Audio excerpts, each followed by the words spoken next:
And we are live, ladies and gentlemen. The Anglo-Italian Pods Euro Review Mondays, our second Euro Review Monday of this year. As always, you can find us on Instagram at Anglo-Italian Pod. You can find us on Twitter at Italian Anglopod. But also, you can find the page of our great sponsor at Sports Club Maps, both on Twitter and on Instagram. And Rory, it's a first today. Well, of course, I'm Tommaso, and I'm here with Rory. And Hello. And Rory, what's new today? It's the first time in the pod that we're doing something similar. Yeah, I'm good. I'm not bad. First day at work. Mondays are always hard. No, right? Rory. I meant what's special about this episode concerning our sponsor. Yeah, Sorry, I got completely lost. So, what is special? Well, we're not live, so it's fine. We can just edit this out, right? We can just edit this out. I That's don't know how it about works, that right? one, Rory. I think we're live on Twitch and YouTube, and there is somebody watching okay.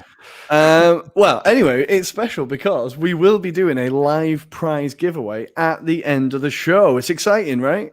Yeah, it's super exciting. We were running this giveaway on Instagram. You simply had to follow our page, follow our sponsors page, tag 3 friends on the comments, and then you could be selected to win some of the special prizes that Sports Club Maps puts in display on their brilliant website, sportsclubmaps.co.uk. The winner shall be announced at the end of this episode. But since Sports Club Maps is all about clubs from all around the world, this time around we are not going to start from Italy nor England. We are going to take a quick look at the other headlines across Europe. Rory, I will let you go. Well, the first league that caught my eye this week, and I think it caught everyone's eye, is the instantly memeable picture of Lionel Messi shrugging as he walks past Pochettino. Now, this is, thankfully, thank God they won the game, right? If they'd have gone on and lost that game, there would have been serious questions asked, I'm sure. There still will be, but just what is going on at PSG? I don't know about you, Tommy, but I saw this as like a potential power play from Poch, right? To be like, don't forget, I'm still the boss, right? If you're not pulling your shift, then I will sub you, right? But how did you see it? I just, I cannot help but look at the whole situation like this. Like all the protagonists of this game are from the same country. They're all they all come from the same country, Argentina. So the protagonists are Messi, the manager Pochettino, and then Mauro Icardi, who scores the winner. And he does not get along that well with Messi. So that makes it all the funnier. Now, about Messi being subbed at the 75th minute and doing that face, and then going back to the bench and just like discussing with Paredes about the fact that another Argentinian, right? Another Argentinian, right? So there is a bit, Argentinians have a strong, just look at the last names, Messi, Pochettino, Icardi. They're all Italians, so they can be a little dramatic when it comes to these things. A bit hot-headed, I think. A bit hot-headed. Right? But man, like, I don't know. It's just funny. Years back, I remember this from the top of my head. The manager from the head coach of Argentina went all the way to Barcelona to talk to Guardiola about how to handle Messi in the locker room.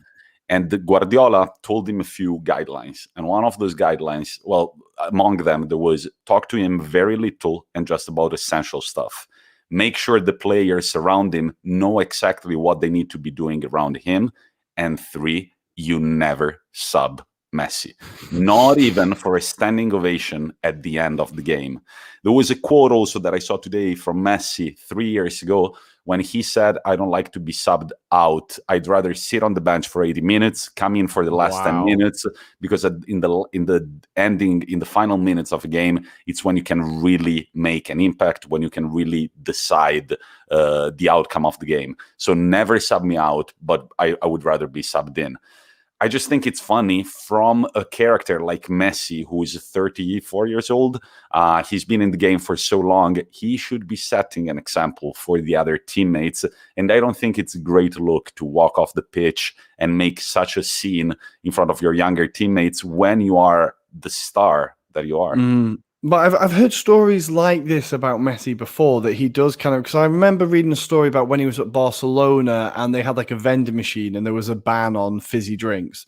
And he went to the vending machine and in front of Guardiola just bought himself a Coke, opened the can, drank it and was like, drop me. If you know what I mean? And I think you hear these stories about, I think Ronaldo really does have the reputation of being like the diva because he looks like it and he acts more obviously like it. But I feel like Messi definitely has his diva moments, which I think when you're that good and you're that like, you know, much of an icon, you probably have the right to a little bit. Well, and I mean, Ronaldo is not like the guy that you sub out and he's going to smile at you and be like, good job, exactly. Good job, manager. Exactly. I remember last year a few death stares with Pirlo when he was first appointed manager at Juventus and he subbed Ronaldo out and it was in the headlines of Italian newspapers because that's something that you don't do. Yeah. I don't know. But, sorry. One last thing. I think that Messi is also fucking itching for that first goal in a PSG jersey, while Ronaldo has already scored 4 for Manchester United. So definitely 2 very different transfers. But sorry, what were you going to say? Well, I was going to say the substitution worked, right? Icardi came on and they scored and won the game. So ultimately, Pochettino has been redeemed. And I think, look, for the league, we all were hoping that PSG would lose, right? I think I'm fair in saying that we all hoped they would lose.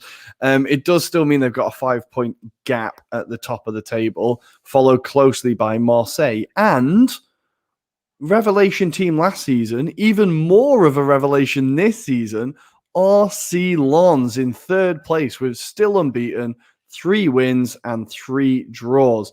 This team, now last year, they just finished below the European places, kind of faded towards the end of the season after a great start. Again, they've had a great start, so hopefully this season they don't fade. They'll be the team that we'll be keeping an eye on a little bit. It'd be good to see them back in Europe. I remember Arsenal playing them a long time ago in the Champions League. And what was the outcome of the game? Oh, Christ. I have no idea. I think we beat them. I remember I used to have the program from that game randomly. I don't know where I got it from, but I did have the program from RC Lens versus Arsenal. I'm sure it was them. Goal Lens, you know that we always back a foreign team in the foreign leagues. I think we're going for Lens this year. Maybe they're not going to push for the title, but that Champions League spot looks inviting. Let's move to Germany, Rory, where a certain Erling Haaland, after saying that he feels like he should have more goals than games, he finally makes it. 69 goals in 68 games for He's done it. He can retire. He can retire now. He's ticked the box. There you go. Can I just say one thing? I just shared it with you, Rory, but I never mentioned it on the pod. 2 years ago, Juventus were in talks to sign Haaland from Salzburg. I sent you that screenshot, right? Yeah. They're in talks to sign Haaland from Salzburg, but Raiola was just like, he needs to be guaranteed playing time. And Juventus were just like, well, with Cristiano Ronaldo, we're not sure we can do that. So we'll pass on this guy and we'll sign Dejan Kulusevski. Sliding doors, right? And the thing is now, I'm sure we'll get into it, but Kulusevski is not getting a look in now at all either. Ooh. So it's like even worse. Like every club is followed by these stories of players they missed out on or players they could have had. But that is a particularly bad one. It's like the history of the story of Ibrahimovic at Arsenal, rather than did you have to? I really had to. It was the first one that came to my mind. But it was the same story of Messi at Como, a small town on the lake outside of Milan. The scout just said that he was a little too tiny and he would never make it to Serie A. Things went differently. But man, talk about Haaland, right? The goal he scored. What about that goal from Haaland, man? Did you see it?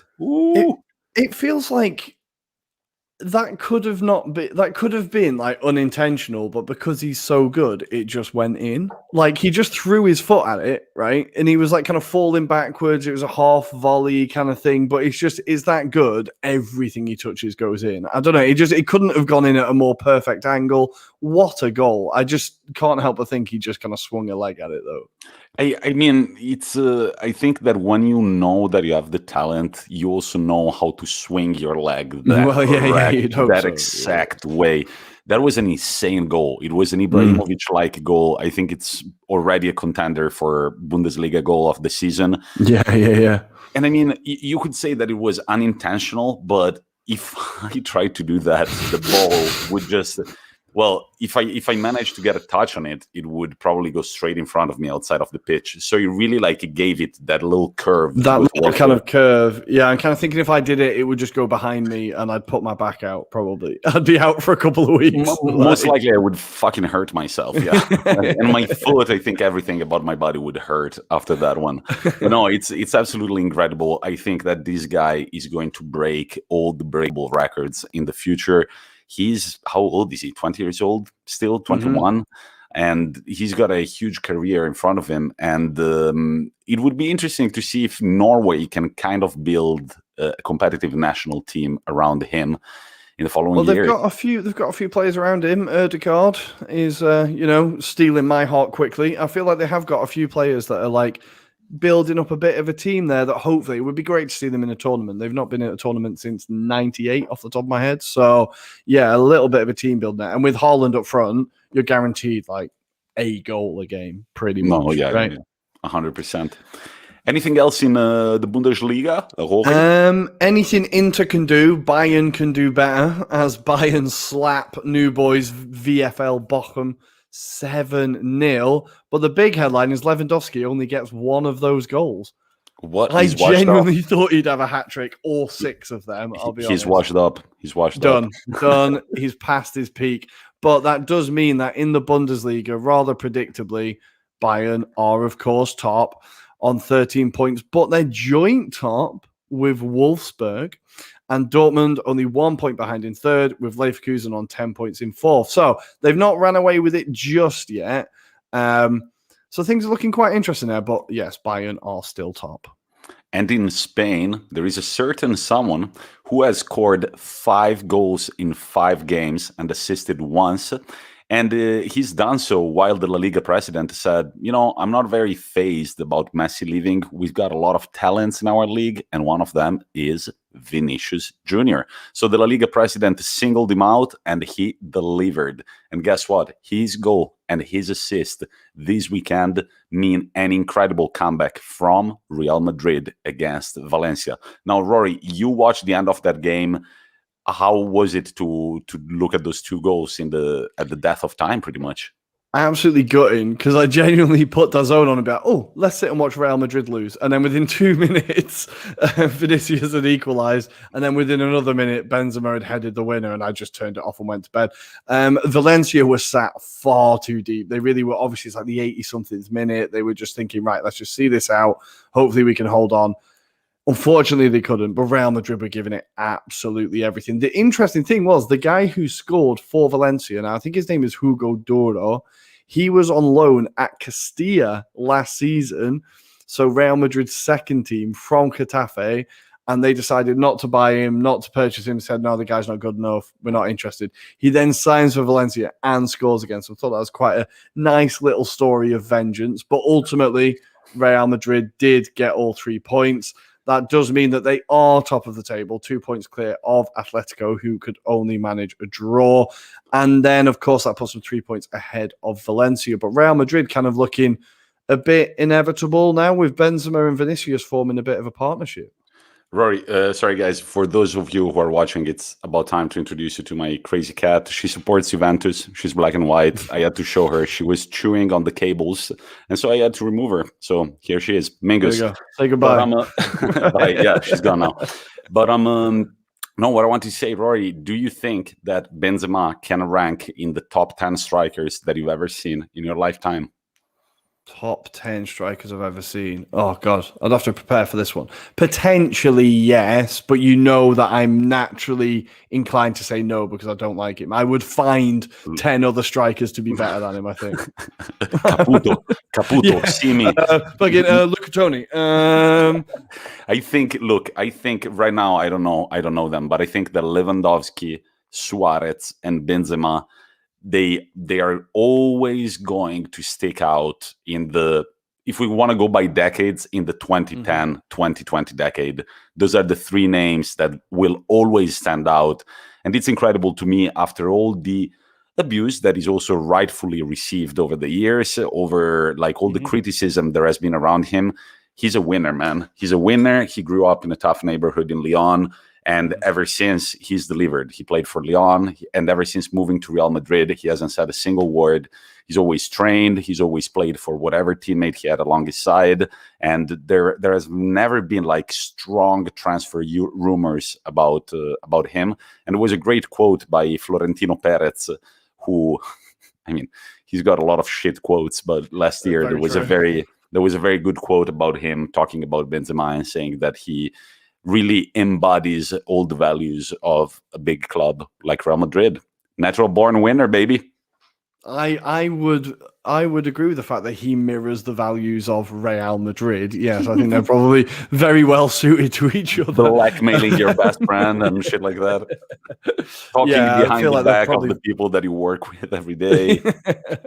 They're probably very well suited. But it's also funny that the assist, you'll correct me if I'm wrong, for his goal came from Vinicius Jr., who is the guy that last year he referred to as the guy who is playing against us. Do you remember that? I do remember that. Another case of Benzema being a fantastic teammate and human being. Yeah.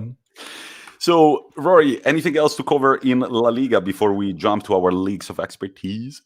No, I think, should we just jump to England and go for the Premier League? Because it was a bloody mad weekend this weekend with lots of arguments going on. We need to start from Newcastle Leeds, because that goal by Rafinha, it's beyond me. So, Rafinha... That guy is so good. Rafinha is so good. Also, who is the guy that did the dummy? He's like the forward for Leeds. Not Bamford, no. He did it brilliantly. I didn't check the name, but I was like, the first time I watched the play, I thought he had scored a backheel goal. Okay, yeah. Then you rewatch it, and he just does a dummy, right? But I've never seen such an emphatic dummy. He literally jumps up, opens his leg, and that it's Rodrigo. Thank you very much. Thank you. Hopeless wanderer.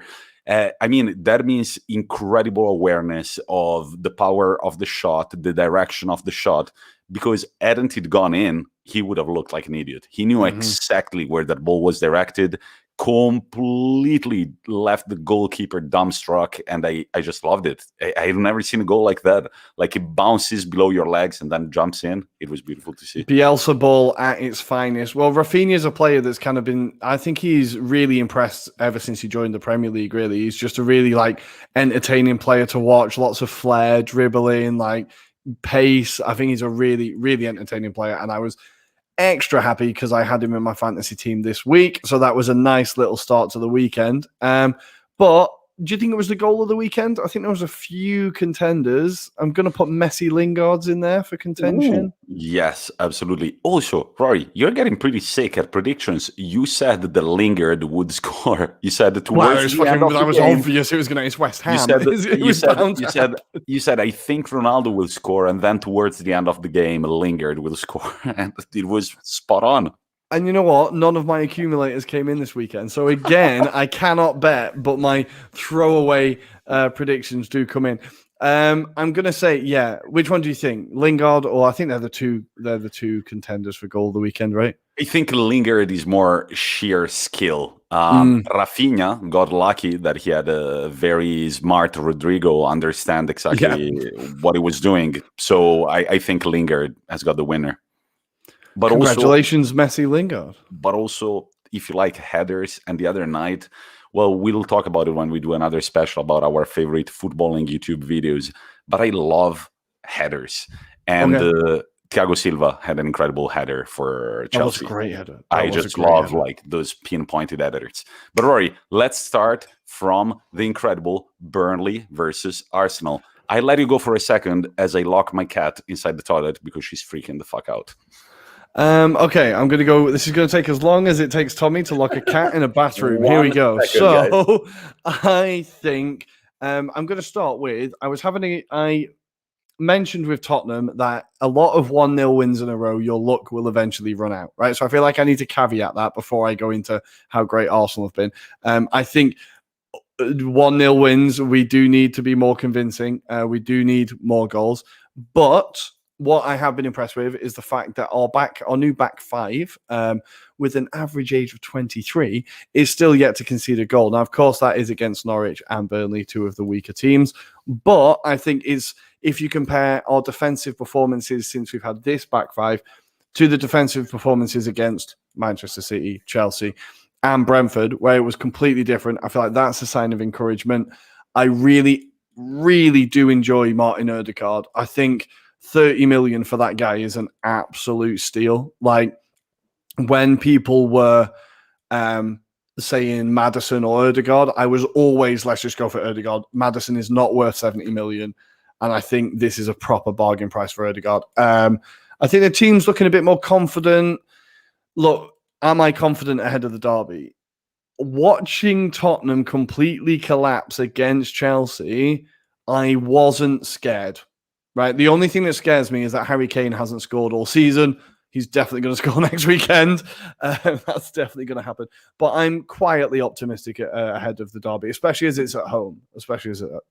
I'm thinking we're kind of on our way to turning a corner. I really do like the signings we've made. Tommy also has been incredible since he's turned up. It's only been 2 games, but he's been really solid. Him and Ben White are working well together. Gabriel is mad underrated. He's a very, very good defender. I think we're turning a corner.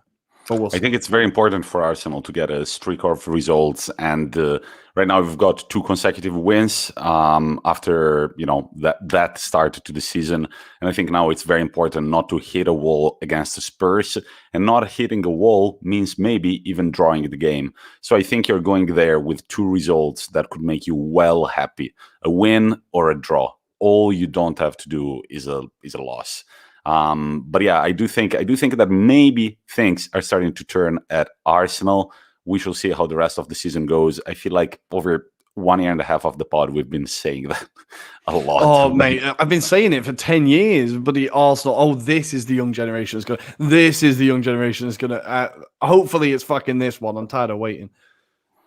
Friendly wager, says Max Hager. What does it mean, Rory? I assume it's on the game, but I still owe him from the bet from last year, and I do not want to lose my thumbs. So I'm going to wait until I've paid my debt before we make another bet.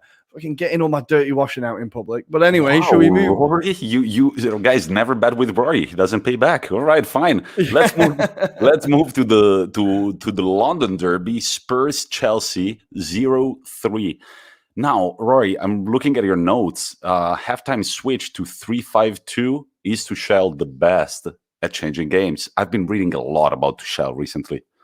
Man, the guy, it was so weird because the first half, Tottenham were really, really good and Chelsea were just so off it. And it just felt like Tottenham were able to run through the midfield. Tottenham were controlling the game, having the better chances. Still nothing from Harry Kane, despite Tottenham being on top. But the first half, they were really good. Then all Tuchel does is bring on Kante, and the whole game, and Kovacic maybe, and the whole game changes. The whole game changes, and all of a sudden, Tottenham cannot get their foot on the ball. They cannot get out their own half, and it's just one-way traffic. Chelsea just battering them. I feel like Chelsea are the most complete team in the league at the moment, by some distance. About Tuchel, a journalist from the Daily Mail, his name is Rod Draper, he has reported some of the techniques used by Tuchel in training, which will feature shortly in his biography. So there are these 2 writers working on Tuchel's biography, and this journalist from the Daily Mail just reported a few of the techniques that he uses in training. And they are very interesting, Rory. One of them is always call the name of the player you're passing the ball to. So basically the first name, not the last name. So this is an exercise to kind of keep your mind cool while you're playing. And I was reading up on it, and it's apparently a technique used in basketball training. Sometimes they will ask you questions like simple mathematic problems while you're passing the ball, and you have to solve them while you're passing the ball around. So what's 6 times 5? And as you're looking at the game, you're running, 30, you try to think of something else. Exactly. Yeah, very good job, Roy. You were sitting down. Or what else does Tuchel do? Train with smaller balls or train with bigger balls. So it seems like he kind of likes all these mental things, everything that is going to stimulate your brain to think of something differently. And the thing that I found the most interesting is that at Mainz, apparently he once gave the training pitch an hourglass shape so that the players would solely use the central areas of the pitch. In fact, the following weekend, they were about to play Stuttgart, whom were very strong on the wings. And guess who won that game? minds did. So it sounds really like, I remember, I'll be honest, when he was appointed at Chelsea, I might have called it. I might have called it a bit of a panic signing, like, okay, we have to fire Lampard, let's just call up a big name. But I will admit, I don't know everything. Actually, by doing the podcast, I learn a lot of things as we're preparing for the episodes. And I'm reading more and more and more praise about Tuchel and his training systems and the way he changes games with substitutions. There was an article about it today as well. Well, this is it. I think he's the most tactically adept manager in the Premier League, and I think it is my one of my biggest misses on this pod is when I said Tuchel is a really uninspired appointment and it's not exciting for anyone. We've had our fair share. We've had our fair share. I definitely got that one wrong. But I feel like the football's really exciting to watch. His team is incredible. I think they're still the favourites for the title, right? We can see how this weekend went. And I think from the performances and from his personal performance, we can see that they're going to be, if you finish above Chelsea, you win the league, right? Like they're going to be right there. Yeah. And Lukaku didn't score a goal. But they still won. Lukaku was very, very quiet. In the first half, he didn't have a touch in the opposition box, I don't think, or he didn't have a shot. Like, he was very, very quiet. I think I don't want to start the narrative again, but I'm going to say Arsenal aren't a big team, but in the big matches, Lukaku has been quite quiet. Against City, he was very quiet, and now against Tottenham, he was very quiet. Arsenal, we just played into his hands, but I feel like maybe he gets lost in games a little bit, and he got lost against Spurs. And that was against Eric Dyer. That guy's terrible. Let's say that having experienced 2 years of Lukaku at Inter, I can tell you that as great of a player as he is, the games where he doesn't show up, he feels like a heavy presence. He's a big dude, and when he performs, it's all fun and games. When he doesn't, you really tend to single him out. You're just like, what the fuck has Lukaku been doing? But similarly, it's a bit like Icardi. You know, Icardi back in the day, my dad used to hear all of these, read articles and hear on the radio, Icardi. Then one time we were watching a game together, and until the 70th minute, he was like, what about this Icardi guy? He hasn't done anything. Then 75th minute, comes the ball in, and he scores a goal with his 5th touch in the game. He's one of those number 9s that don't get a lot of touches, but when they do, they tend to capitalize quite a bit. Yeah, I think that's probably fair, but I just feel like he got a little bit lost this game. Tottenham completely collapsed second half. Chelsea look absolutely terrifying, and they are weirdly, they have mirrored exactly Liverpool's results. So they have had exactly the same results, same goals scored, same goals conceded. And I think that is a perfect example of how tight this title race is going to be, right? And very it is going to be close. Yeah, and they both tied against each other. Exactly. Yeah. Exactly. No. Yeah, that works. That works. It was a stupid joke. I was just looking at the results as well. There was a picture on Instagram that were mirrored, and then I was like, they both had a 1-1. Oh, right, yeah. That's against each other. Yeah. Right. Rory, let's move on. West Ham and Manchester United 1-2. The first thing I want to say, if I was a Manchester United fan, I would love this Portuguese connection. Bruno Fernandes, Cristiano Ronaldo. I absolutely despise them, but I was thinking exactly the same thing. If I was a United fan, I would be overjoyed with one, how good they are and how much they piss other fans off. You would love it.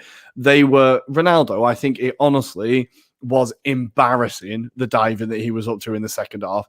I saw the pundits saying that now, from what I saw, none of the penalties on Ronaldo were a penalty. Right, you can correct me if you disagree, guys, but I think the first one, he runs into Soufal's leg. He kicks the ball away, then runs into Soufal. And the second one with Zuma, he's falling before Zuma even goes. And then there was one from a corner where the guy slightly touches his shoulder and he hit the deck. And I was just like, if you concentrated on actually trying to score more than getting a penalty, you'd be 3-1 up now. It just seemed like his focus was much more on trying to get a penalty for some reason.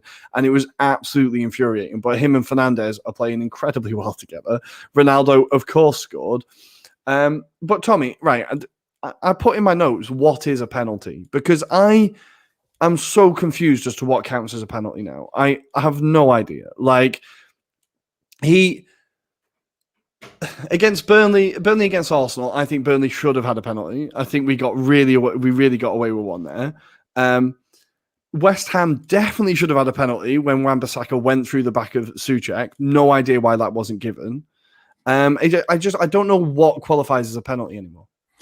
Look, I started following. I've talked about it before. It's unfortunately it's only in Italian, but right now Facebook is doing the translations, so you can just click on Visualizza Traduzione. They cover view translation.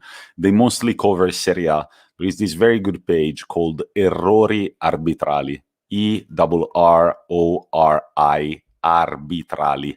Errori arbitrali. It means refereeing mistakes.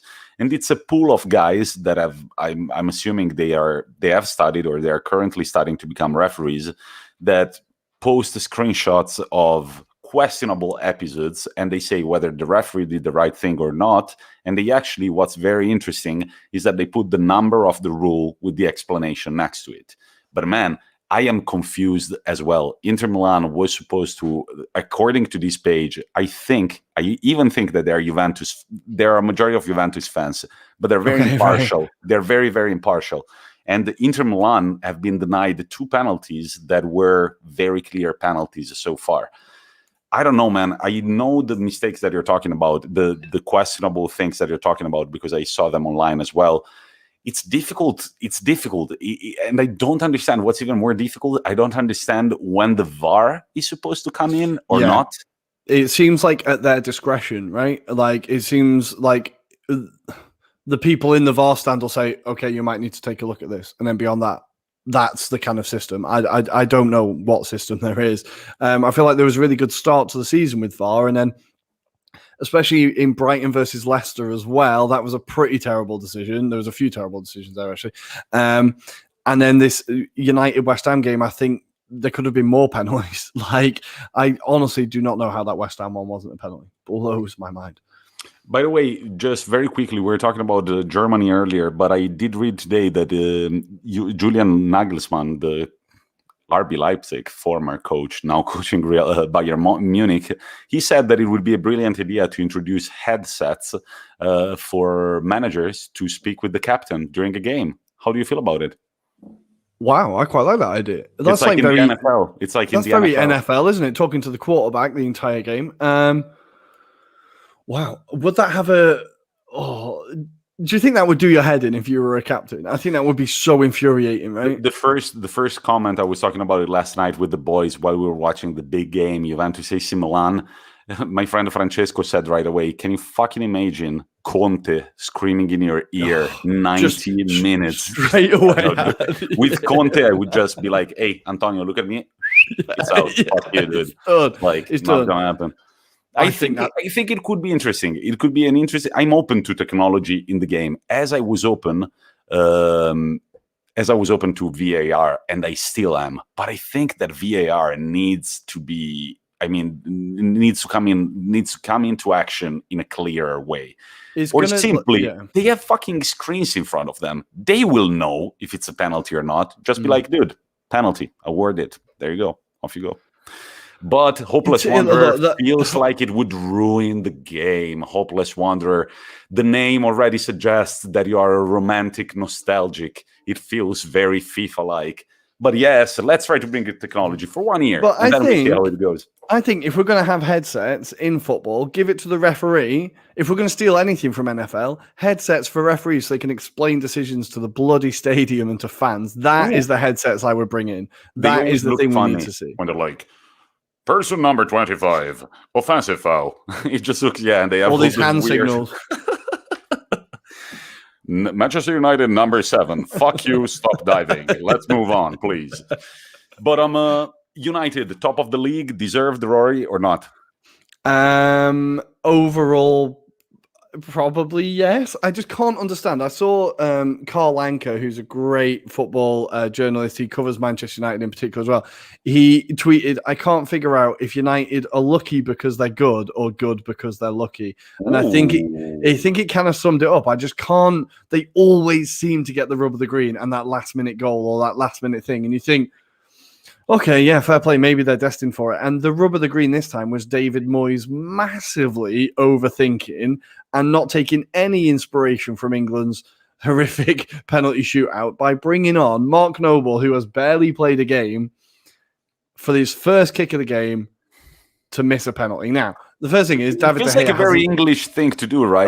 There honestly, is a certain European Championship final. I don't remember the year where what happened, Roy? It was the same thing. Well, friend of the show, Tom Wayne, just turned around and said he messaged on WhatsApp. That is very West Ham. Like, for us to try and show off on a penalty to rescue a point, our legendary captain comes on and then misses the penalty, and David De Gea, who hasn't saved a penalty in about 10 years, finally saves one. 9 years, he finally saved one. But guys, if you think that Man United or Chelsea are going to win the title, you are wrong, because down there in the southeastern coast of England, there is a seagull. I fucking did the geography right. There is a seagull that is flying super high, and the seagull is Brighton. They defeat Leicester 2-1, and they're now in Champions League positions. Rory, I said they would be the revelation team of this year. Seagulls, you did. By the way, the page on Instagram, Seagulls Social, is going crazy. There was a tweet by somebody who said, Potter is unreal, man. And they reposted it saying, Voldemort when he bottled the 7-0 Horcrux lead. Brilliant. I love it. Look, Brighton have finally found those G's. So they beat Burnley 2-1 in the first game of the season, then beat Watford 2-0. They then unfortunately lost to Everton, but they managed to beat Brentford 1-0. And this weekend, they have beaten the mighty Foxes 2-1. Now, to say this was a fortuitous win would be a bit of an understatement. I think Leicester had one, maybe two. They had 2 goals disallowed. I think maybe one of them shouldn't have been disallowed. The first one, I'm not sure how much the player was blocking the goalkeeper's view or kind of interfering with play.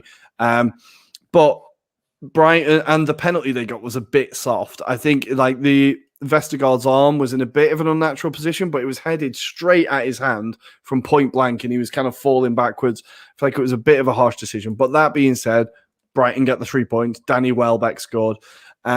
And they're looking really good. They're looking really, really good. We've said for a while they play great football. Last year, everybody knows that they just couldn't convert their chances. And this year, hopefully, if they can convert their chances, then who knows where they could get? Who knows? But I think it's always good to start like this. Like, you've got the little booty of points, and you keep it there. That's like, for a team like Brighton, anything could happen across the season. Definitely, it feels like one of the few teams that were promoted last year, correct? So they come into the league. No, they've been in the league. It's the third year. Now, Brighton. It's the third year, but they've become kind of regulars, and they've kind of adapted to the league. They've changed their playing system. And I mean, for Potter last year, there was some interest towards Potter from some big clubs, namely Tottenham. I remember, exactly. back in June, July, and I mean, I don't know. They've created a nice atmosphere, and it feels like they can really push for something bigger than anybody could expect. Rory, we still have the entire Serie A to cover, but I'll let you quickly go with Aston Villa Everton 3-0, the most played top-flight fixture in the history of English football. Nice little fact there. This was all about Leon Bailey. That guy has just slipped into the Premier League like he's like a comfortable slipper, like he's never been anywhere else, and he's absolutely killing it. That goal was unbelievable. Matty Cash got his first goal for the club and an assist, had him in fantasy as well. Boom, that was a great one. But I just wanted to give it the exciting players that are kind of gathering for Jamaica now, with them having Antonio up front and Bailey. They're getting a bit of an Ivan Toney, getting a bit of an exciting team there together. And Bailey is just what a player. And I've seen VFC Billy, who we had on our first episode of the series, has been going mad on Twitter all weekend about just how in love he is with Leon Bailey. So yeah, check his goal out. Just what a player. We said, I actually want to blow my own trumpet a little bit and say he was my potential signing of the season at the beginning of the season. And so far, I'm feeling quite confident about that shout. Imagine making that impact in 21 minutes of active playing time. Leon Bailey comes on the 61st minute, scores at the 75th, gets injured at the 82nd, and gets awarded man of the match. I mean, What is that if not some very convincing 21 minutes on the pitch? Go Leon Bailey. We are all about it. And then what is worse than one shot on target to entice your fans to splash out on tickets? I'm referring to Manchester City and Guardiola. And this was a direct quote from James Richardson at the Totally Football Show. I do not know the verb to entice. Of course, it sounded like a quote I had stolen from It's a great verb. It's a great word, entice. All I saw was Guardiola moaning after the game about lack of squad depth and having to play games. Yeah, I know, right? And having to play games midweek. You've had to play games midweek since you got to Manchester, Pep. Since you were at Barcelona, you've always had to play midweek games. And also, you spent over £1 billion on the squad. Please don't moan about squad depth. Please. Like, of all the things you can moan about, that's not one of them. Like, you have spent more money than everyone else. That's not our fault. It kind of feels there was also that huge fallout with the Manchester City organized supporters that said, you're a great manager, stick to managing, shut the fuck up. We have our reasons for not showing up and everything.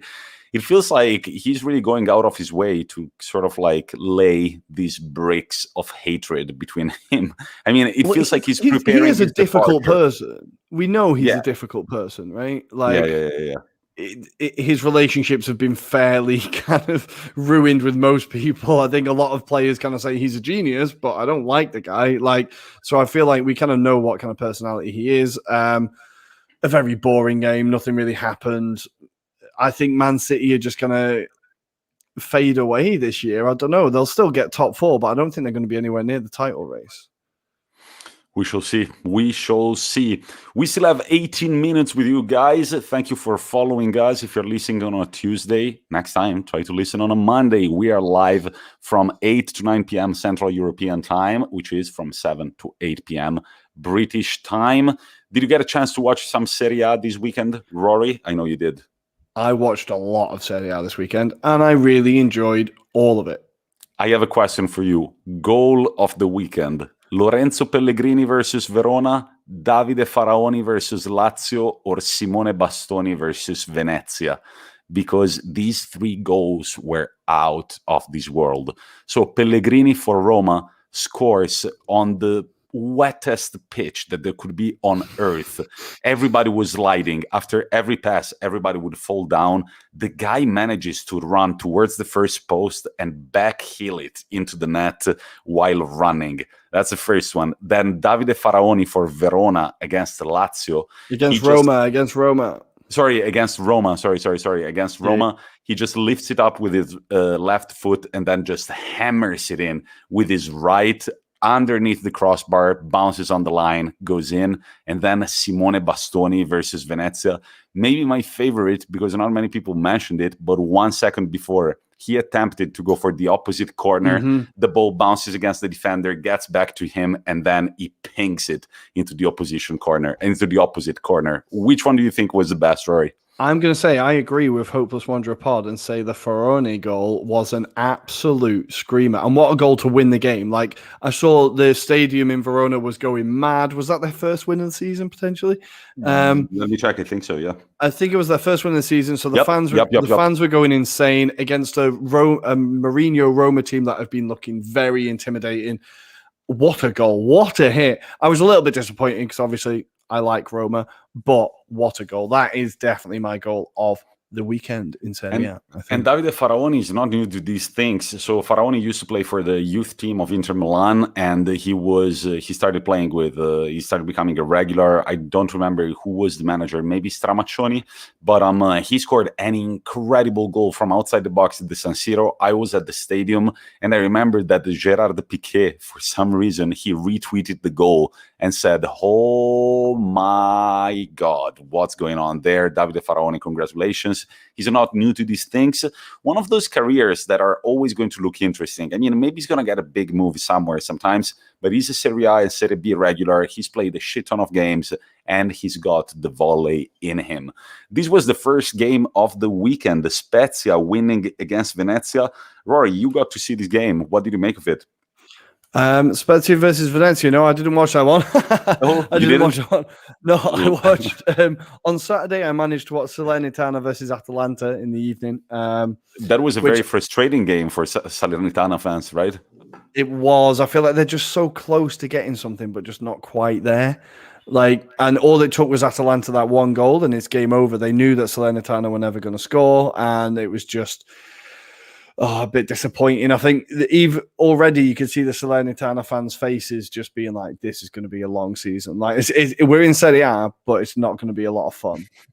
Yeah, and next year we're going to be in Serie B. Sassuolo have only got 4 points in 4 games, and maybe that's what happens when your manager De Zerbi goes to Shakhtar, when Locatelli goes to Juventus, and when Caputo goes to Sampdoria. On the other hand, Torino, who are playing exactly Sassuolo, got their 2nd win in a row, and over the last 2 games, they've scored 5, conceded 0. And remember, they are the Italian team with the lowest XGA in the league, which is expected goals against. In other news, if you compare that to how they did last season, that is a hell of a turnaround. Now, obviously, they've got a new manager now, right? And it is a bit of a kind of upturn. But compare that to last season when they looked like they were going to get relegated. That is an incredible turnaround over a couple of months. Yeah, and I mean, considering their form last year, the first 2 games, they lost them against Atalanta and Fiorentina. Atalanta and Fiorentina are much better teams, but they managed to score in both games. So I think Torino are going to be an interesting revelation, so to say, this season. Just like Fiorentina get a very nice win, even without Vlahovic scoring, who is also saying he's pretty much as good as Haaland. It was a quote-unquote that I read. There is an interview coming out on The Zone. He said, Haaland is much faster than I am. For the rest, we are even. Rory, what do you say? Well, we were talking about this off air, and I think Vlahovic is obviously very good, but I feel like Vlahovic is going to be louder than Haaland without being quite as good as him. I feel like obviously Vlahovic is going to be a world-class striker. I think we can all see that, right? He is unbelievable, but he's not Haaland, right? He's not Haaland. Haaland is one of a kind. We'll see where Vlahovic gets. I just know that kid is extremely exciting. He looks very focused. He's got an incredible drive. He didn't manage to score. The goals came from Saponara and Bonaventura. So Fiorentina get another 3 points, and currently they are sitting 5th with 9 points out of 12 this season. So definitely a very good start. Their manager, Italiano, he used to coach Spezia last year. We know he's no mug, and he's really showing that he can assemble a team that plays well and also rotate it quite a bit, because there are a lot of names at Fiorentina. They've got a pretty big squad. Let's talk about Inter Milan walking all over Bologna, but Andanovic really not wanting to give me that +1 for a clean sheet. He's going to annoy you all season. You know that, Tommy. He's going to annoy you all season. So in Italian fantasy football, when your goalkeeper gets a clean sheet, you get +1, right? Yeah, but really, if you think about it, it's a +2, because if he gets -1, then it's going to be his grade -1.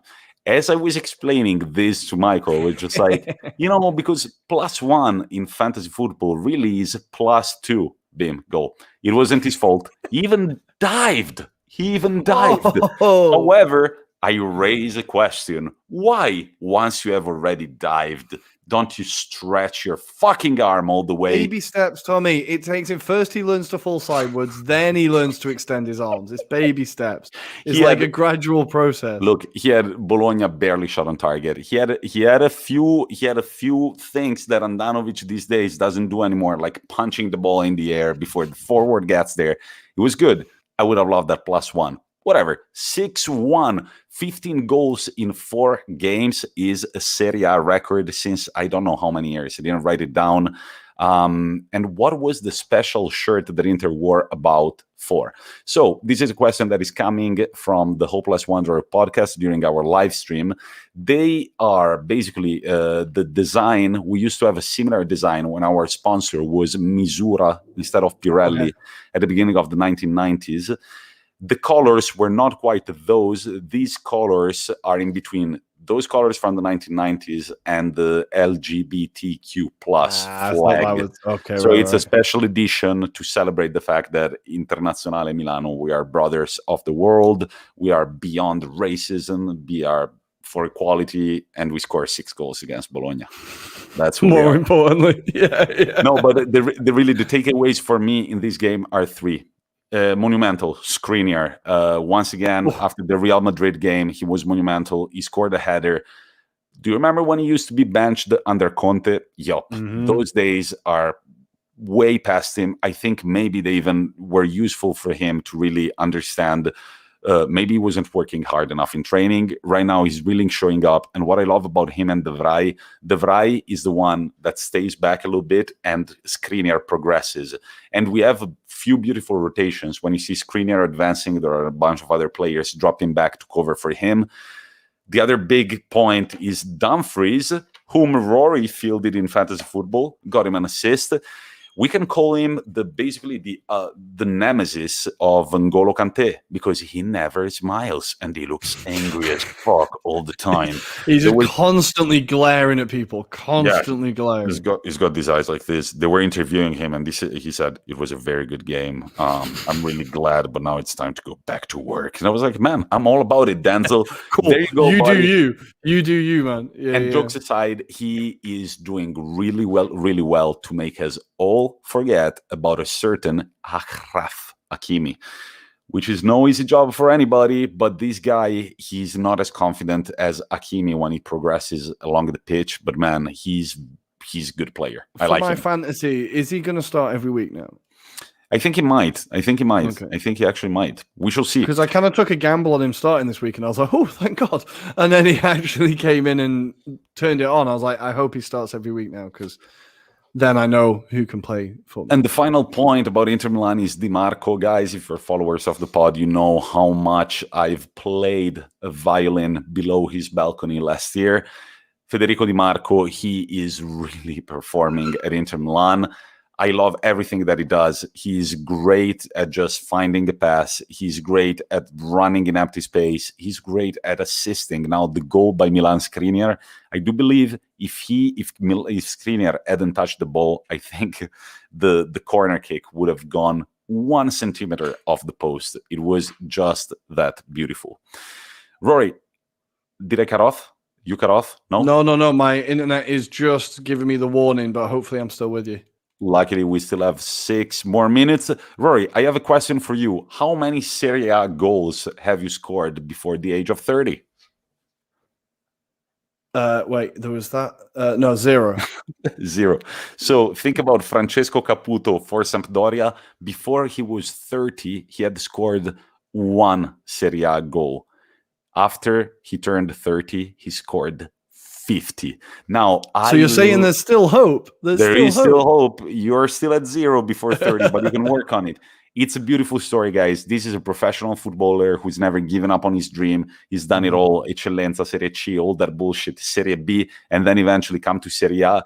And teams wanted him. And right now he's doing well at Sampdoria. He scored a brace. Great win for the Blu Cerchiati. A goal also by Candreva. The first goal was great as well. It was a really nice finish. I was really impressed with him. Obviously, I was watching that game because, I'm sorry, we keep going on about fantasy, but I had quite a lot of Sampdoria players in my fantasy team, namely Quagliarella and Damsgaard, and neither of them did anything. It was all Ciccio Caputo and Candreva. I was quite annoyed. But a great performance from Sampdoria in the pouring rain. It looked fucking grim.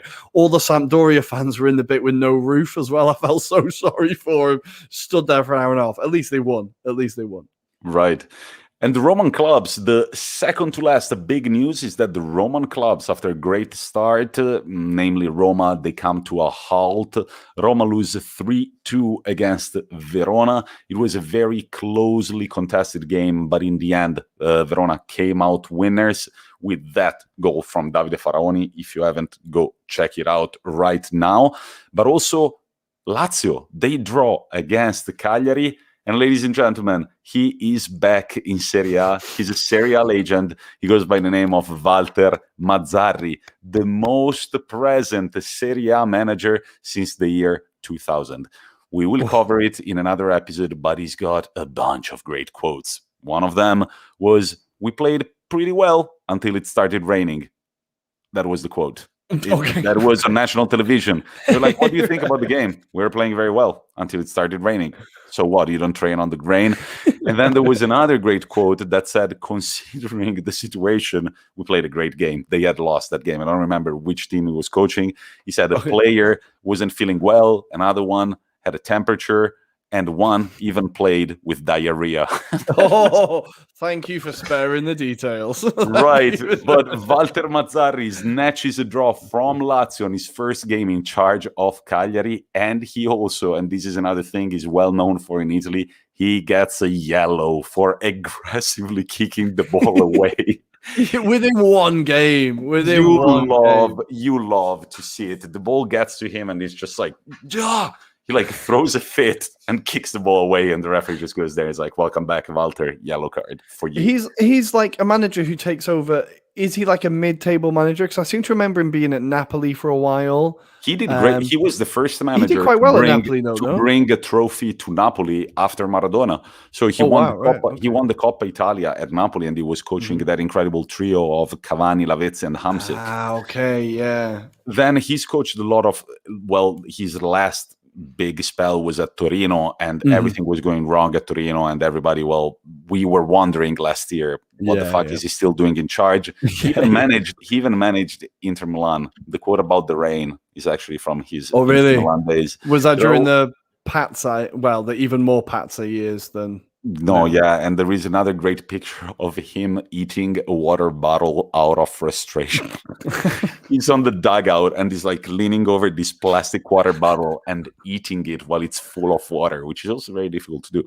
But finally, Rory, the big game of the weekend was Juventus AC Milan. We don't have that much time to cover it, but didn't it feel like a Premier League game at times? The rhythms were so high.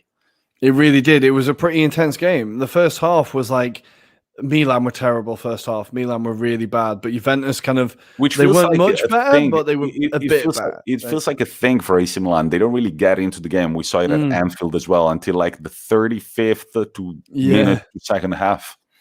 Yeah, I feel like, but you're right. It was a really intense game, really like fast paced, lots of tasty tackles.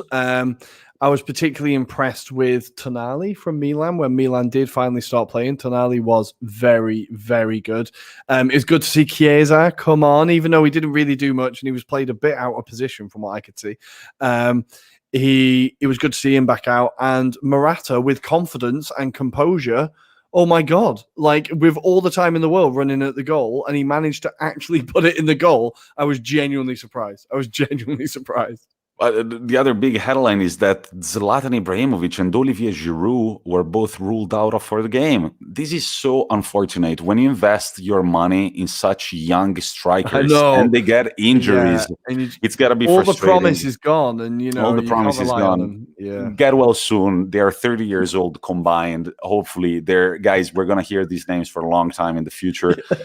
God bless Zlatan and Olivier. But really, overall, it was a very intense game. Juventus dominated, controlled the game for 55 to 60 minutes. Then it kind of started feeling like AC Milan were coming back. They did. And Allegri, now this sounds so funny to me, the man is officially back. In a post-match interview, they asked him, "So what went wrong?" And he said, "The substitutions." He said, "On the 1-0, I brought in Chiesa and Kulusevski, I believe, while I should have brought in more defensive-minded players because, quote-unquote, the game was in our hands." Massimiliano, you're winning 1-0 against a very good team. It's not the time to start doing a catenaccio. They're going to come at you. It's the least exciting football in the world. Like the least exciting outlook, the least exciting, just everything about it. I was like, oh God, you know what? To an extent, I'm glad this guy didn't end up at Arsenal, because if I had to watch that football, I think I'd hang myself. Yeah, and the other thing, you already mentioned Tonali. Rebic has been a deadly substitute for Zlatan. He's assisted, he's scored, he's been doing it all over the past 3 games. Tonali, as you said, also had an incredible game. And then I want to mention another player who came in substituting Kier, and his name is Kalulu. Now, Kalulu, holy shit, he's a center back, but man, whenever there was space, he would be running towards goal like a crazy man. He had that one-on-one with Chesney, right? And Chesney had a great game, a great save. And I want to say one thing. Aren't we maybe too quick to call players washed up? And now, I think with Chesney, there has been a string of mistakes. It's not been one mistake. There have been several high-profile mistakes. I think of like the Champions League free kick last year. Even though the wall was terrible, he should be stopping that. I feel like there's been a few high-profile mistakes that mean that maybe they've not been too early, these calls, but he's shown that there's life in the old dog yet, and he can still pull off the odd world-class save, because that was an incredible save. That was with one hand over the crossbar. That was beautiful. And Hopeless Wanderer is writing nothing to do about Juventus's performance, nothing to do with how poor Rabiot was. Typical Allegri. Man, Rabiot, I really don't know. He was always late for every ball. Like, always late, always creating problems. Within the first 2 minutes, him and another Juve player just ran into each other and bumped heads. And then Milan ended up with the ball and went for an attack. I was like, oh my God, is it going to be that kind of evening for Juve? Like, I think that kind of summed up his night. But it was so funny. They just full on smashed into each other. They were like lying on the floor holding their heads. I was like, oh my God, this guy. But there was another, just to wrap the Serie A weekend up, there was a very interesting quote by Stefano Pioli, AC Milan's manager. He said the effective time played in the game was 48 minutes, which I read today is at least 15 minutes less than the average that is usually played in a football game. So the average is around 63 minutes, something like that, of effective football played. And it was actually a nice quote, because he said, we all have to work on it. As managers, the referees, and the players. He said, we will never be able to catch up with other countries where games are actually played for 65 to 70 effective minutes. Then when we go in the Champions League, of course, we're going to struggle against these teams because they're used to playing a more fluid game. Well, that's a fair point, actually. Yeah, I like that. It's a very fair point. And towards the end of the game last night, it had gotten to a point which was absolutely ridiculous. I loved it only because I could sense that a fight was about to start. And then Dybala acted like a kid against Tonali. So we had a bit of a scruff. But in general, I agree with Pioli. In Italy, we need to just play a bit more football and talk less. I think that, well, when you've got players like Bonucci on the pitch, Rebic, I never realized how mental that guy was. He is like, when you keep an eye on him, you're like, wow, this guy's pretty crazy. He was like shushing the fans and he was giving it all this. There's a lot of players on there with a lot of personality, let's say, in that game. And as we are speaking, the Serie A weekend is truly wrapping up with Udinese-Napoli, a very important game for me and my fantasy football was. But guys, this is going to be a busy week because we've got midweek Serie A fixtures. So if you're listening on Tuesday morning, tonight at 6:30, you've got Bologna-Genoa, and at 8:45, Atalanta-Sassuolo and Fiorentina-Inter, which I'm very excited about. Fiorentina-Inter. Oh, what a It's going to be a good one. Now, Inter's calendar is, after a slow start, Inter's calendar is starting to heat up. So we've got Fiorentina on Tuesday night, Atalanta on Saturday, Shakhtar Donetsk in the Champions League on Tuesday, Sassuolo on the 2nd of October, and Lazio on the 16th after the international break. So yeah, the calendar is starting to heat up. These are the games for Tuesday. On Wednesday, we're going to have Salernitana, Verona, Spezia, Juventus. Juventus still only have 2 points. So, we haven't even mentioned that they're in the relegation zone, guys. They're in the relegation zone. This morning, I woke up with a great picture. It was Allegri smiling, and it said, when you wake up knowing that you have doubled the points compared to yesterday. So yesterday they had 1, now they have 2. Will the Bianconeri defeat the Bianconeri? That would be great to see. Then we've got Cagliari, Empoli, and AC Milan, Venezia. It continues on Thursday with the Sampdoria, Napoli. Could be interesting. Torino, Lazio. Nice. Interesting. And Roma, Udinese. Guys, Udinese, we'll cover it more on the Friday episode, but Udinese are currently sitting 6th, and they're playing Napoli right now, but so far they haven't lost a single game. And also, this midweek, as Adam is suggesting us. We've got, Rory, you pronounce it because I'm afraid of making a pronunciation mistake. Man City is versus the Wycombe Wanderers. No, the Wycombe Wanderers. Yeah, Wickham, but close enough. Yeah. Wycombe Wanderers. I'm assuming that's for the FA Cup, correct? It's the League Cup this week. Arsenal are playing AFC Wimbledon. Manchester United are playing West Ham in the kind of tie of the round. But yeah, the League Cup, if you want to watch potentially a few giant killings, it could be worth it. I'm obviously hoping that Arsenal managed to avoid being I was going to ask you who were you referring to? But guys, we're almost at the end, but it's time to reveal who is the winner of our first ever the Anglo-Italian pod sports club. It feels special. Giveaway. Now, guys, we're gonna get better at it. Meaning, we're going to find a way where we can actually draw the winner while we're doing the live. But I can promise you that Rory and I gave a number to each one of the names that followed all the directions under their post. Then we rolled the dice, old school. We don't need all these new age apps. And the dice said 3. Now, Rory, I will let you say who number 3 was ultimately the winner. So it is my honor to announce the first winner of the Anglo-Italian Feet at Sports Club Maps giveaway is your friend of mine, Carl Inoferio.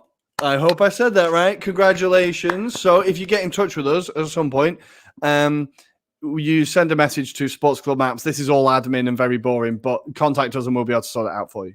Yeah, and thank you for not showing up to the live, Carl. You're the winner. He's not even here. You're not even here. Carl, congratulations. We will talk about the products and everything. We're going to run these giveaways once a month. I would like to thank you, especially the Hopeless Wanderer, for submitting, and all the other people that submitted and actually followed all the directions. Yeah, George Costanza from the Seinfeld show is getting pretty excited. Max is saying that it's rigged.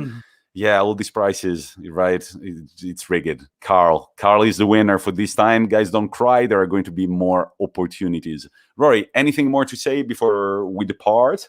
No, I think that's everything. I'm really looking forward to these midweek Serie A games now. Looking through the fixtures, there's some really good games. Which means, Rory, remember tomorrow morning to update your fantasy football lineup. Crap, yes, fantasy, thank you. Yeah, I didn't even think of that. I need to update fantasy. Okay, good. I'll do that. It's been a pleasure. Remember always to tell a friend. We're having a great time. Season 2 kicking off. We've got a few more interviews lined up. We're ready to start with the month of October. Remember to always follow us on Twitter, Instagram, Sports Club Maps. You know the whole deal. YouTube, Twitch. I think it's time to go to dinner, Rory. MySpace. Yeah, I can smell dinner cooking. I'm getting pretty hungry. All right. Time to go. Thank you very much to everybody who tuned in and to everybody who listened on a Tuesday morning. Talk to you soon. Bye, guys.